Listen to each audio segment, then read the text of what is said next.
Okay, I think we're good. I think we're good. Good, good. Test, test, test, test, test, test. Okay, cool. All right. So with this one today, we're going to chat briefly about. Uh, I'm gonna do my entire buyer consult. So I'm gonna show you guys how I take somebody from no knowledge in real estate, maybe a first time home buyer or something like that. Even if you're an experienced investor, they go through this process with our team. They go from our 6 step process from choosing your agent to all the way to closing day. So we're going to go through that process, show you what it looks like, and then hopefully this will serve as a guide for even if you aren't in the area and you need to learn how to vet an agent, or you need to make sure you're doing the right stuff, or you want to verify the things an agent is doing. Feel free to use this video. So so let's get started. All right, so let's start off with let me get a sip. All right. So to start off, we want to define the 6 steps. All right. So there's 6 steps to buying a home. Step 1 is going to be choosing your agent. Okay. This is going to be one of the most important decisions that you can do as a buyer. Okay. You want to make sure that the person that's fighting for you in the ring, quote unquote, which in the deal, the negotiation, has a few different things. So you want to make sure they have experience. Do they know what they're doing? Have they seen this before? If they haven't seen this before, do they have someone that they can go to that has seen it before as well? So if they're on a team, like let's say it's a brand new agent, they might have done a deal before. That might be their first one, or of your friend or family that has never done a deal before. But do they have a mentor, a teacher, a broker, or something like that that they can go to when something comes up that they've never seen before? That is one of the big things. So experience. The next thing is going to be speed. Speed is everything when it comes to a transaction. Time kills deals. That is a very real thing. You need things to go from point A to point B as soon as we figure them out, as fast as possible. That doesn't mean push me into anything as a buyer. That doesn't mean try to sell me anything. That doesn't mean work for the other party just to try and get a deal. That's not what that means. What it means is if I say that I want to get this done, I want to, like, let's say if it's a multiple offer situation, I'm only working with a limited amount of time. So you need to make sure that you have somebody that's willing to move quickly to make sure that you have the best shot at getting the deal versus the others. So speed is the second thing. So you got experience, you got speed. The last one that you really want to make sure that you have is an operations back end. Okay. This is going to be very, very, very, very important, especially in nowadays real estate, when agents' job is to get more clients. That doesn't mean their job is to neglect you, but their job is to handle the one thing that would get you the furthest in the transaction, which is either negotiation or putting the deal together via the agent or things like that, the communication aspect.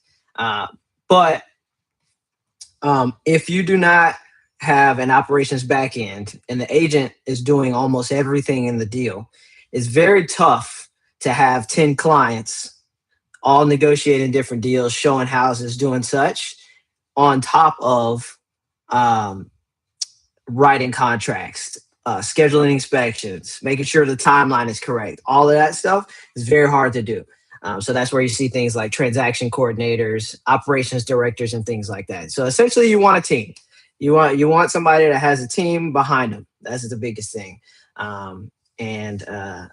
So those are different things that I look for, or I at least tell all my buyers when you're interviewing agents, those are the things you're looking for. And then on top of that, you're looking for communication, you're looking for trust, and then you're looking for experience. Those are your 3 things: communication, trust, experience. Okay. Trust comes through obviously knowing the person. Are they willing to talk to you as a person, not just as a real estate agent?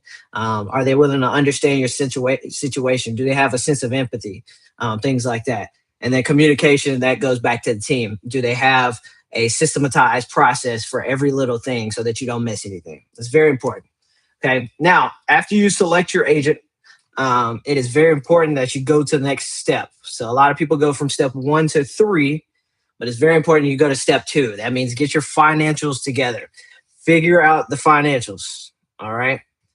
The financials are going to drive almost every part of this process. Now, if you're in a position where you're going to buy all cash, you already have it saved up, sure, like go ahead and start looking and get it sorted out now, but let your agent know that in the first consultation. Don't wait and then be like, hey, let's go show houses. And then all of a sudden that realtor asking you like, oh, I'm going to pay cash when I find the right house. Okay. But you got to let your realtor know what's going on. But if you have a good one, they should ask you those questions up front so they won't be blindsided or things won't be out of order. So get the finances in order. So what you want to do is find a mortgage broker. Okay. You want to find a mortgage person that can give you some of the best deals, the best rates, and going to give you a good incentive to be able to get the best deal for you in your interest rate and monthly payment. Okay. So you want somebody that has the connections from an appraisal side, the credit repair side. You want to make sure that all of those different things are engulfed inside the lender's relationships. Okay. So you want to find somebody that can get you the lowest rate, but they can also have, they can negotiate with appraisers because they have great connections, or they can talk to credit repair specialists to figure out tricks to get you up faster or things like that. So you want to find somebody that knows what they're doing and has relationships. Okay. Now, once you apply, your goal is to figure out how much you're going to put down and operate backwards from monthly payment. Okay. So you want to start not with the sales price. This is where everybody goes wrong. Do not start with the sales price. Start with how much you want to pay a month. Got it? Once you learn that target, then you can operate with how much you need to put down, how much you need to, what interest rate you need, and all that kind of stuff. But if you start going operating from a purchase price, the purchase price does not transcribe as much as you think. Purchase price is essentially just for equity purposes, the appraisal, the for resale value, all of that. But in terms of monthly payment, $10,000, we always say gets you 60 to $70 off your monthly payment. So it's not as much as you would think. Okay, but interest rate, which comes off of the monthly payment, interest rate is a heavy factor, and then your down payment. So please do not start from sales price. Start from what you want to pay a month. If that's $2,500, if that's $3,000, if that's $4,000, if that's $2,000, that is where you want to start. And then from there, we can say, okay, what price range are we in? What are you qualified for? And then from that point, we can go, okay, so if that's the case, then we need to put this much down with this interest rate and these taxes and insurance. And that way, you know exactly what to expect when you're going to look at houses, okay? So you want to figure all this out before you go looking at houses. Now, does it happen? Sure it does. But just for the best experience, especially if you're a first-time buyer, you want this to go as smooth as possible. And you don't want to be rushed when it comes to finances and things like that, because let's say you find the perfect house, and then after you find the perfect house, you figure out that you can't qualify for it. So now every house you look at after that just seems like a super downgrade because it wasn't the house that you looked at. You know what I'm saying? So you don't want to set yourself up for disappointment and then force yourself to be put in a hole later because you don't want to buy anymore because it's not the house that you saw at first, you know. And then that spirals to just losing money. So yeah, I would say get the financials in order first. So we found our agent, we got our finances in order, and then now we go look at houses. Okay, this is where the fun starts. So typically, if you have a good agent, the first consult will take care of step 1 and step 2. You'll sign with a new agent. Congratulations. And then that agent will hook you up with mortgage broker, or a step up would be have the mortgage officer at the appointment with you, so you guys can talk through all of it at the same time.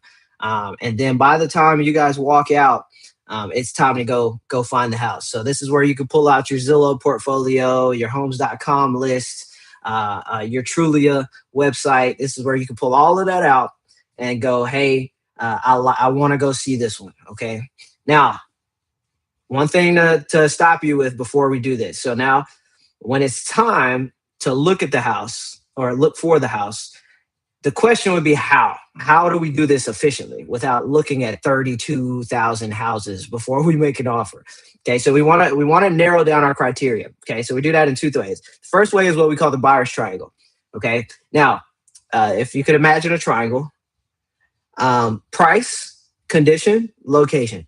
Okay, those are the 3 points of the triangle. Your goal,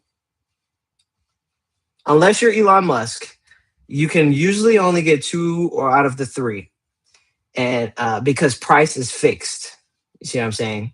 So price, typically, you get a loan qualification amount, and that's like your cap. You can't go above that. Or you might have a monthly payment that you don't want to overspend on, or you might have a sales price that you don't want to go above, whatever. But your price usually gets capped unless you're like rich. Unless you're rich, then that's you can play with the other two. But if you are not like the rest of us, you can have, so your price is going to be fixed. So your goal is to choose which one is more important, location or condition. Okay. Now, location, obviously, in real estate, we say location, location, location. From a value perspective, it is going to be it's harder to alter, if that makes sense. If I have a house in Highland Park, it could be a teardown in Highland Park. It still may go for $500,000 just because of the land. You see what I'm saying?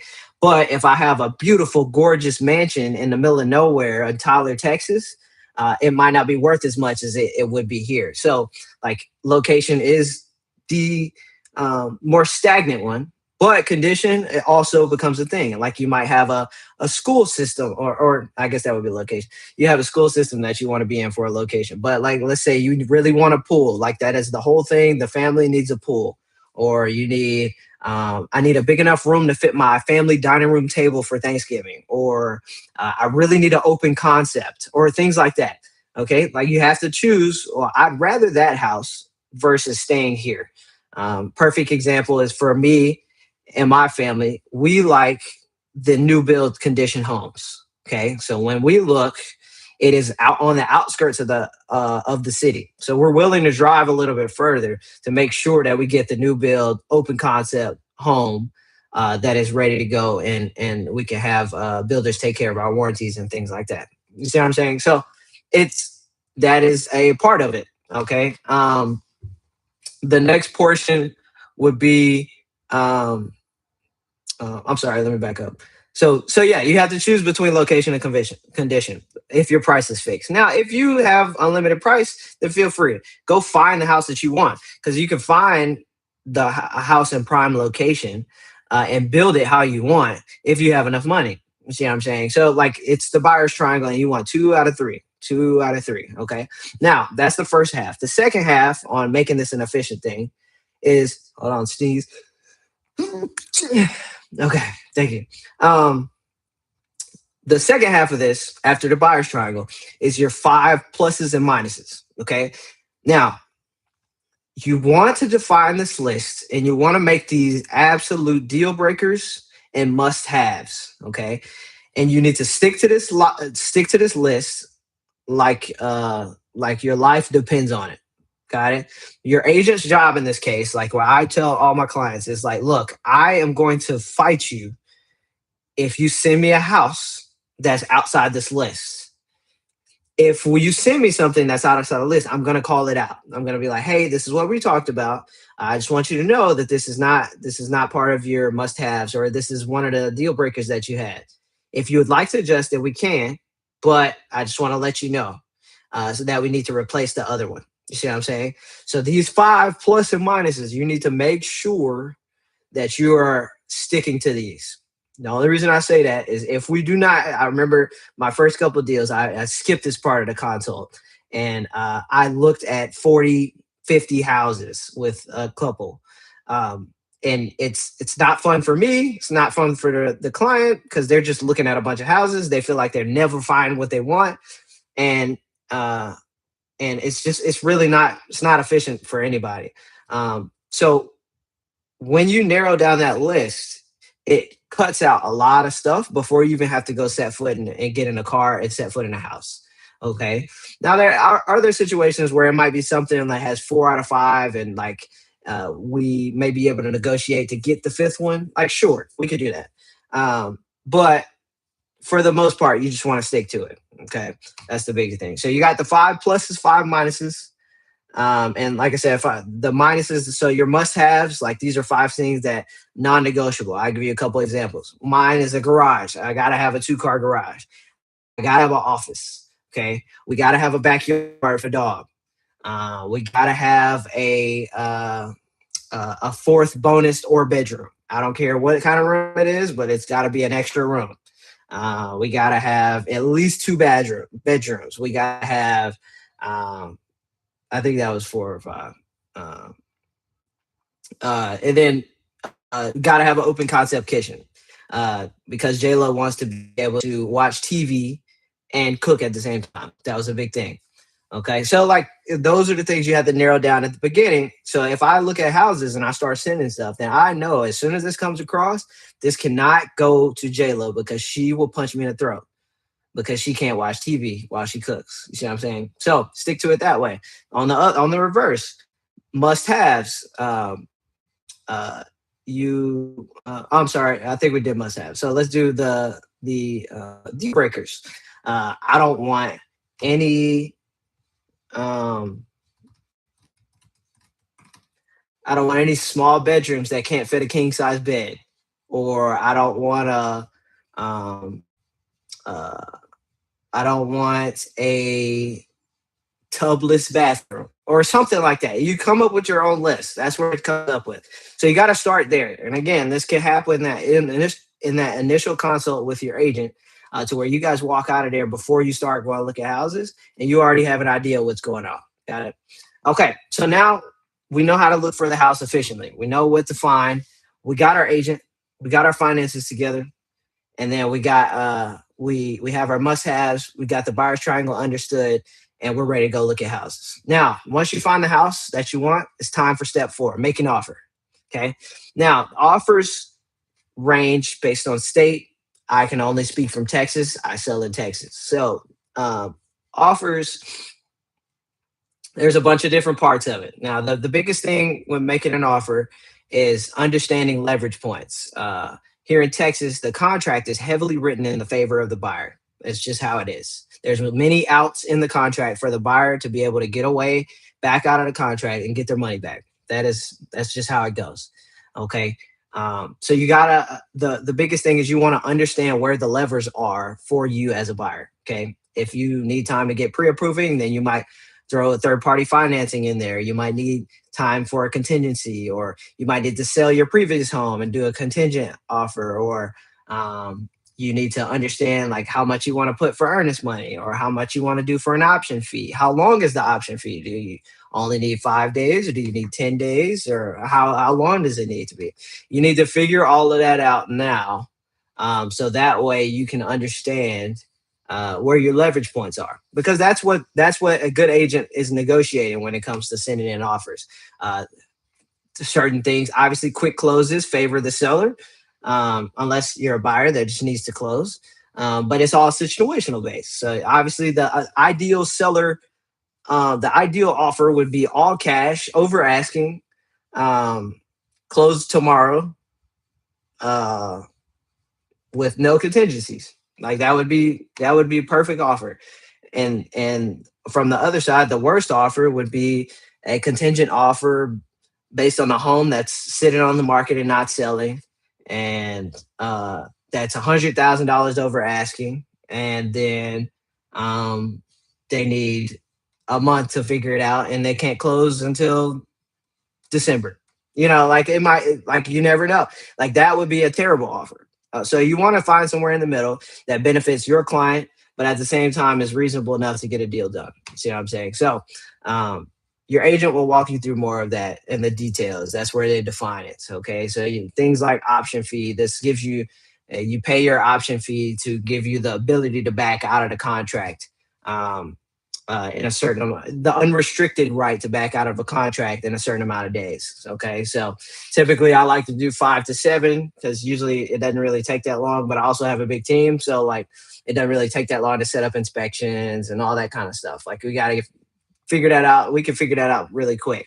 Financing contingencies are typically anywhere from 10 to 15 days if you need it, or just wipe it if you've already been fully pre-approved, like we talked about in step 2. So it all depends. This is where you consult. This is where you figure out and game plan with your real estate agent what is the best for you and your goals, and what is the situation on the other side. Because you need to know if you're in a multiple offer situation. You need to know if the seller's been sitting on market for 180 days. You need to know if the seller is moving out of town, or you need to know like those details, because that's going to play either into your favor or against your favor. So that's a part of making the offer. Now, once you make the offer, you go under contract, the option period. That's step 5, option period. Okay, so the option period is the period that you paid for in the contract to have the unrestricted right to back out. Okay, during this period, you could say, I stubbed my toe this morning, I'm out of the contract. You get your earnest money back. Okay, it doesn't really matter. You don't have to say a reason. Okay, now if you go outside of this, then you have to use either other outs in the contract, but that gets a little more nerdy that we won't talk about here. But during this option period, you have 4 checks that you're going to want to take care of. Okay, so these are the 4 checks that you're going to plan for. Okay, your first one is your earnest money. Your earnest money is typically 1% of the sales price of the home. Now, you can put whatever you want for earnest money. This money goes towards your down payment at closing. Okay, so just keep that in mind. This goes on your closing statement. So this doesn't disappear into the abyss when you finish later on. Okay, so this was going to be invested anyways. So if you have a $300,000 house that you're offering on, you usually put $3,000 up front. And again, if you back out based on one of the contingencies in the contract, you get that check back. Okay. If you do back out outside of that, the seller does not have to give you that money back. And you would just be out that money. But that's only happened to me once. So the next fee. So check 1, earnest money. Check number 2 is going to be option. So this is that unrestricted payment. So you could do $50 a day. You could do $100 a day. You can do whatever you want for the option fee. Again, this gets credited at closing to your statement as long as the deal goes through. But if the deal falls through, the option fee goes to the seller.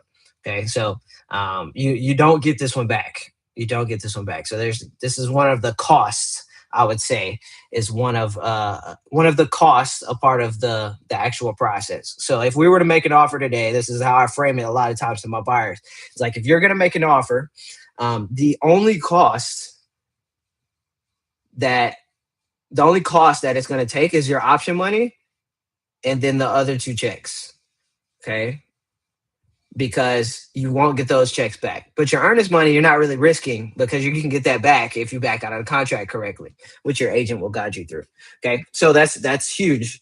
Okay, so you're paying for option, you're paying for the unrestricted right to go through, take a look at the home, make sure it's everything that you foresee before closing, and then you get your earnest money. This is like your skin in the game, letting the seller know that you're serious. And then the number 3 is your inspection. Okay, so you do your inspection during the option period, so that way if you find anything wrong, then and you try to negotiate, then you can back out of the contract again and get your earnest money. Okay, now typically inspections around here are anywhere from $400 to $600, but just check with your individual inspector. Okay, so you got your earnest money, option money, you got your inspection. Again, this inspector is going to go through the house, tear it apart. They're gonna pick it apart. It's their job to find as many problems as possible, so that way the buyer is aware. The important part about the inspection is that you're looking for the big 5. Okay, you're looking for plumbing, you're looking for roofing, HVAC, foundation, and then you're also looking for electrical. Okay, now here in Texas, we also have termites that you have to inspect, so we want to pay attention to those too. But as far as generalized, it's the big 5. Those things are major parts of the negotiation, because that's where the most money usually runs out. That's where the most the most contract backouts usually happen. That's where the repairs need to happen. You're not buying. You don't want to buy a house that's in non-working order that you don't know of. Like if you're buying a fixer upper and like you know that you're gonna have to fix it, then that's just part of it. But if you're about to move into this property, then it's very important that you know what you're getting yourself into. And that is where it's perfectly fine to ask for the seller to either repair or give you cash in lieu of the repairs, which I always recommend. Now, why do we recommend the cash in lieu? Is because technically, if you ask the seller to use a licensed plumber or a licensed roofer or something like that to take care of the issue, they can go pick whoever they want to go handle the issue. And you want to maintain the control of you want to maintain the control of the repairs. Okay, you want to divvy it up how you want to. Like first perfect example right now, like we have a deal going that's $10,000 in seller concessions, so they'll be able to spread it behind a new water heater, a new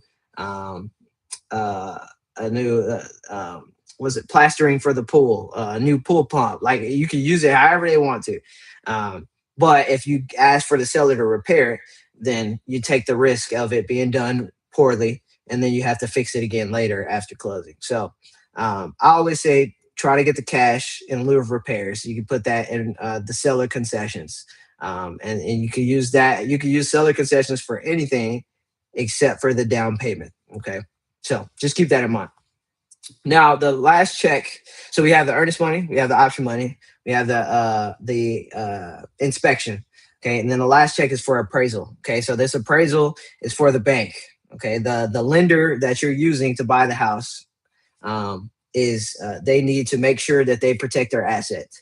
Okay, so they're going to send a verified appraiser out to make sure they value the home based on the sales price. Okay, so it needs to meet however much you're buying it for. That's the goal. Okay, now there's ways in between and out of it where you can do appraisal waivers, yada yada, but like just base level, it needs to meet the value. Okay, if it doesn't, then you can renegotiate the contract up to 3 days before closing. Okay, so that's another out in the contract, just so you know. But yeah, so that's where your fourth check is going to go to. So those 4 checks will get you all the way to closing day before you have to actually bring the cashier's check to close it out and your final cash to close them out. Okay, so we got the 4 checks. We got earnest, option, inspection, appraisal. Okay, those are your 4 checks. Now, as far as the step process, that brings us out of step 4. Once we get all the repairs taken care of, we got all the negotiations, we got some seller credits, we're moving on. There's a dead period between the end of option to closing. Okay, now if you're in a loan process, this period is where the lender is dotting all their T's and dotting all their I's and crossing their T's. Okay, they're going through making sure loan approval, all of that stuff lines up for the final closing day. It's very important as we go through step 5 that you understand to not change your financial situation. And what do I mean by that?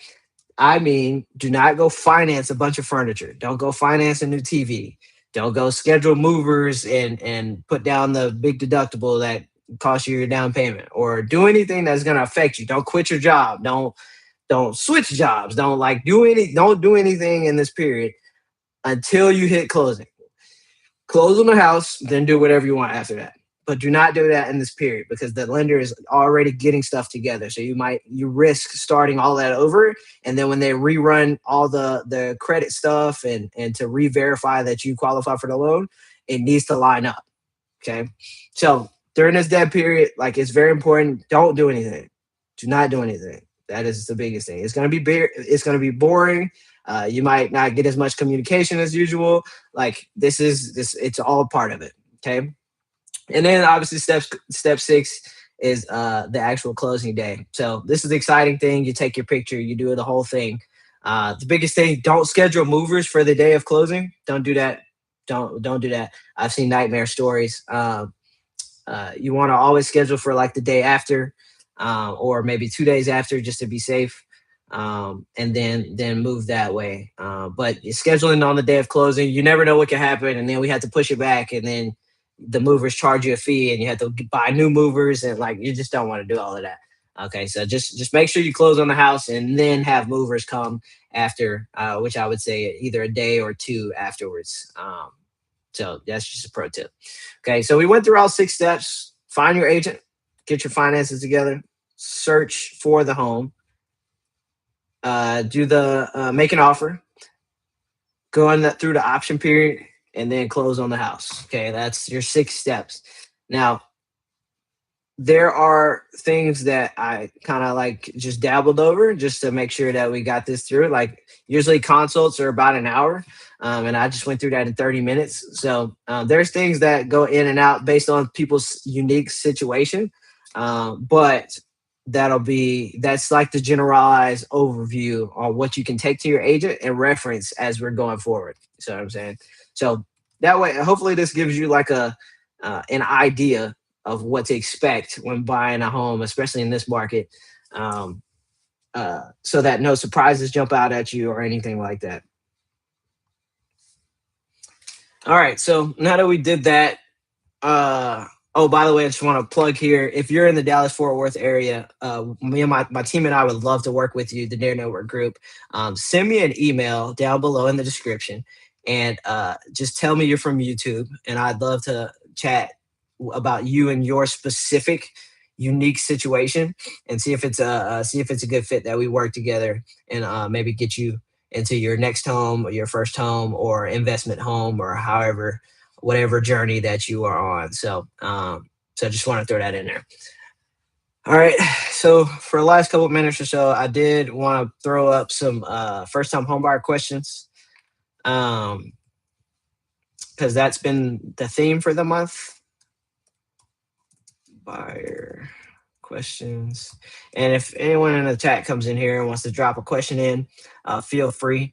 I'll be doing the launch tomorrow. I'll be doing the webinar tomorrow directly to do just like a Q&A. But feel free to go ahead and do it all. I think I'm just trying to up content right now by doing a bunch of different lives. So you're definitely going to see an uptick of lives this month for sure. And it helps with my content distribution. And then at the same time, it helps get more details over. So yeah, okay, let's answer a couple questions. So one, how much do I actually need for a down payment? That's a really good question. So the answer is it depends. You can go as low as 0% down, especially nowadays. The government is trying to incentivize people to get homes. So there are so many different programs to get you in a home for as little as $0. Okay, so I would take advantage of those while you can. If you're a first-time home buyer, let's say you're a teacher. I just helped 2 teachers, Tori and Trey. I think we all know that teachers do not get paid as much as they should. But they just bought a home. They just closed on their home and they got a $3,300 check back at closing. Let me say it again. They bought a house. They got a check at closing. They didn't have to bring any money. They got paid to buy a house. That does not happen often, but in this market it does. Okay, so find those different deals. You go to a new build area. This is the play. I'll give you their playbook. So Tori and Trey, their playbook was to go let's go find a new build that's giving us some incentives, and then use our down payment assistance benefits to get 0% down, and then take the extra money that we get at closing to put towards updates or furniture or things like that. So that's exactly what we did. We went and found them a house. The sellers, they gave them, I think it was $10,000 in credits, and then they got a grant from down payment assistance. And so they had to put 0% down, and then they got a grant up front as well. And so they used that money to go and basically furnish their new home. So they got $3,300 check back. They took that to buy a new couch, TV, do all the things that they wanted to. And they'll start compounding their asset from day one. So just keep that in mind. Take advantage of these programs. Now, if you're not a first-time home buyer, that doesn't mean that you can't do it either. I would look into different programs like the down payment assistance. Just see if you qualify. There are income limits, so see. Uh, but it's low percent down if you're not a veteran. Now, veterans, obviously, you guys get 0% down as well. My friend Kevin, that was what we did. He got a check back at closing as well. He went and bought a new build on the outskirts of the city, took that new build, got some closing costs. They gave him a military credit on top of that, and then obviously 0% down. So he got a $2,000 check back at closing. So like, people are out here getting paid to buy homes. So you gotta take advantage of it where you see the opportunity. Okay. So if you're that person that is like, I don't have any money saved up, but I'm making income, I just can't save any money. Go find those deals. That is it. Go find those deals. Okay. That is very much a thing. So yeah, but as far as the normal stuff, I think everybody knows the quote unquote normal thing is to do 20% down. You could do 20% down with FHA. You could do 3.5% down. With conventional, you can go as low as 3% down. But yeah, I mean, you can get super fancy with it with different types of mortgages. You could do a second lien. Like it gets super fancy. I won't get into mortgages, but the answer is technically zero for how much do I have to put down. All right, so let's do two more here. What is the oh, this is a good one. Okay. What is the difference between a starter home and forever wait, what is the difference between a starter home and forever home thinking? This is really good. I had never heard this question, but this is really good. Okay, so starter home versus forever home. Okay, so this was a big thing, and this is a big thing I had to realize. Because from the outside, I mean, you see the wealthy people buying these big houses, and you see people that are making all this money buying these big houses. But then at the same time, it's like, you're looking, it's like, man, I'm struggling to save just an emergency fund. So it's like, how are these people buying these houses? So the the biggest thing that people do not teach is that your starter home funds your forever home. Let me explain. Your goal for your starter home is to get in with the least amount of money possible. Okay, so let's say you buy a $200,000 house, and this is your first home on the outskirts of the city. It's not where you want to be, but looking at the buyer triangle again, it's not where you want to be, but it's the kind of house that you want, and you're willing to put up with it. So let's say you buy that one for $200,000. You get into it. You live in there for 5 years. Okay. Now let's say you move up. You sell this home after building up some equity. 5 years, 4% compounding. So let's say you bought the home for $200,000, 4% each year on average. So that's 20% compounding. So you made $40,000. You made $40,000 in equity. So now let's just say you put minimum amount down, 3.5%. You put 3.5% in. Now you get 40 on top of that with the appreciation. You can either decide to turn this into a rental, or you can do a cash out refinance and use the equity, or you could sell the house and then take that money and go buy a bigger one. Okay. Because now you have a heftier down payment. See, now you take that house, that $200,000 house becomes a $500,000 house. Now you got a bigger house. Okay. Now you sit in it for another 5 years, another 4% appreciation over 5 years, 20% again, $500,000, 20%. What was that? $100,000. So you made $100,000. So now you sell it for $600,000. Boom, you're ready to go. Now you take that $600,000, like again, so you sell it for $600,000. You got $100,000 of equity. You put $40,000 into it. So now you have $140,000 to take to your next home. Welcome to $1 million home range. Now you can put $100,000 on a home and buy it and not have to worry about saving the money. This is what the wealthy are doing. This is not you grinding for 15 years to save up the money. Sure, you could do that. Or you could just take the 10-year scenario that we just did and not use any extra money out of pocket. See what I'm saying? So that is how the rich are being able to do this. You have to take that scenario and apply it to your life. And that's why I say get in as early as possible. It's not just me trying to sell or tell you to buy a house, because I don't even know if you're going to use me. I hope you use me. But I don't even know if you're going to use me. But the goal is to get you in as early as possible so that you can start to compound the appreciation, the tax benefits, the debt pay down, get all of those things and move it to the next level and then stair step that one up. You see what I'm saying? Okay. So that is how you should think of starter home and forever home. Your starter home is going to fund your forever home by just living in it. That's it. Okay. So don't think so much about I need this, this, and this, and it's got to be in the right spot and all this kind of stuff. Like, nope. Remember the buyer's triangle. You're capped on price. You see what I'm saying? But once you get to a certain point and you have enough to put down, the price cap starts to go up. You see what I'm saying? And then from that point, you can start to pick and get picky on, I want to be in this location. I want this type of house. And you can build it yourself. You can build it yourself. See what I'm saying? Okay. So think about it like that. That's the easiest explanation I could do as far as starter versus forever. But the premise of it is just get in as fast as possible. Cool. Let's do one more.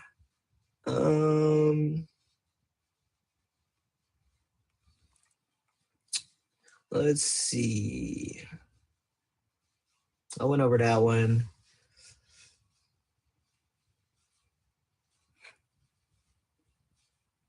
Okay.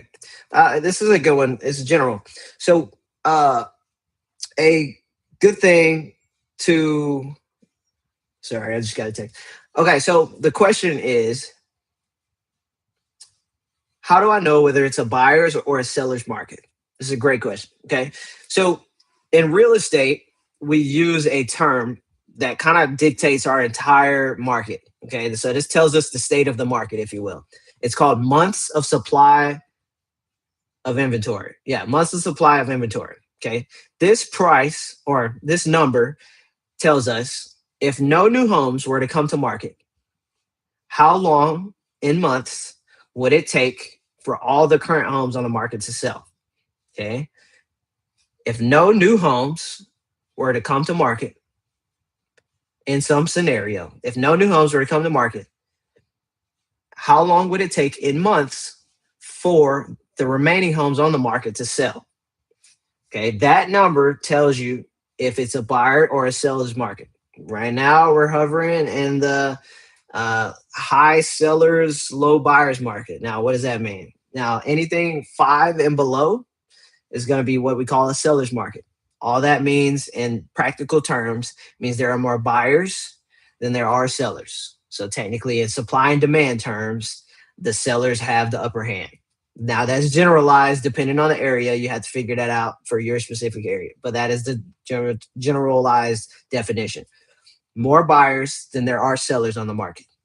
Okay. Now on the flip, if it's 6 months and above of inventory, if that's how long it would take for all of the remaining homes to sell, then you are in a buyer's market. Okay. All that means is there are more listings on the market than there are buyers looking for homes. That's it. That's it. I think sometimes like the real estate world like to throw a lot of jargon out, but that is simply how we track supply and demand in the real estate world. Okay. So this indicator kind of gives you a generalized overview of what the market is. Now, obviously, it's going to depend based on your neighborhood. So you need to get super specific with your agent. So you need to make sure that you understand that the neighborhood that you're in, is it a buyer's neighborhood or is it a seller's market at the current time? Okay. So ask next time you want to know, just ask a real estate agent, what's the current months of supply? And they should know it off the top of their head, or at least a generalized number. And that then you'll know if it's a buyer's or a seller's market. Here in Dallas, we're in like 3 to 4. We're going back and forth between 3 and 4 all year. That's it. So we're still in technically a seller's market. But the thing is, the sellers have been used to a heavy seller's market, like in the 0 to 1 to 2 over the last 5 years since COVID. So that's where it just feels a little bit drastic, but technically we are still in a seller's market. Okay. So yeah, I hope you guys enjoyed this. I thought this was really cool. I think I did some of my best explanations on here. So hopefully you guys feel the same. If there's something else that you want me to answer or a process that you want me to talk about that we go through, feel free to drop it in the comments. Text me on Instagram or anything like that, shoot me an email down below. But like I said, if you guys are in the DFW area and you want us to help you, I'd love to sit down and be your real estate team of choice going forward. So I hope you enjoyed this, and I will see you in the next one.